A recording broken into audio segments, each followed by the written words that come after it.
Water has always been life on a ranch.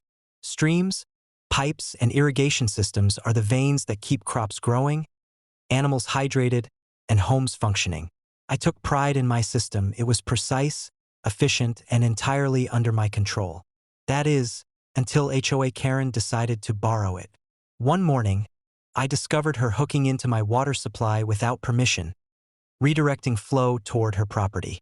It was audacious, illegal, and typical of Karen's escalating pattern of entitlement. At first, I confronted her politely, reminding her that water theft is a serious offense under local law. Her response was classic Karen, indignant, deflecting blame, and declaring that the HOA allows communal water use. I explained, repeatedly, that the HOA had no authority to sanction illegal diversion from private property. Her answer? A smug smile and a wave of the hand, as if laws didn't apply to her. I could have called the police or taken legal action, but after decades of her harassment, I realized a more memorable solution was needed. I had to send a message, something that would leave no doubt about the consequences of violating property rights. I considered the options carefully. I could block access, but I wanted her to feel the weight of her actions. After consulting environmental regulations to ensure I wouldn't cause harm, I devised a plan.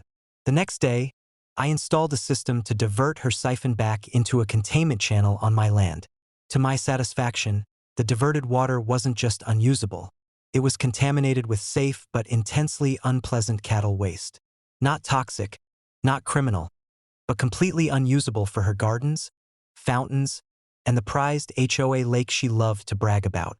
Essentially, I replaced her free water with a substance that forced her to rethink her entitlement. Karen's reaction was immediate and explosive. She stormed across my property, shouting about sabotage, health codes, and threats of lawsuits.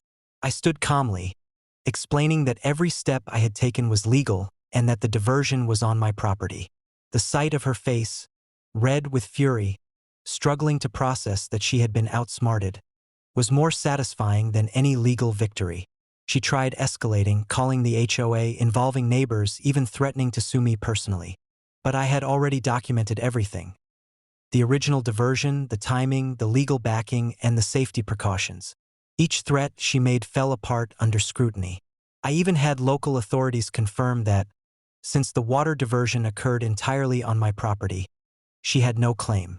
The following weeks were a masterclass in poetic justice.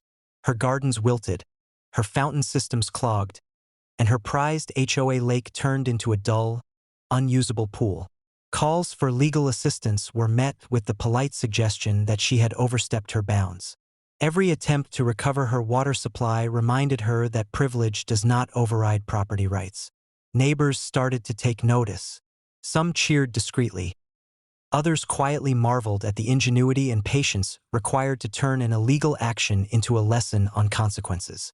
Karen, once the self-appointed queen of the HOA, found herself isolated, her authority diminished, and her reputation as a fair community leader obliterated. Through it all, I learned that retaliation doesn't need to be violent. It needs to be clever, legal, and undeniable. By converting her illegal hookup into an embarrassing and inconvenient failure, I asserted my rights without breaking laws, and I reminded her, once again, that every action has consequences. Karen had thought she could manipulate, intimidate, and steal from me with impunity. Instead, she learned that the only thing more powerful than bureaucracy is knowledge, preparation, and the creativity to defend your land. By the end of the ordeal, the water ran where it was meant to, through my property, nourishing my animals and crops, while Karen's theft had been transformed into a memorable lesson in humility. My respect for property law and strategic thinking had deepened, and I knew if Karen ever tried something like this again, the consequences would be far more entertaining.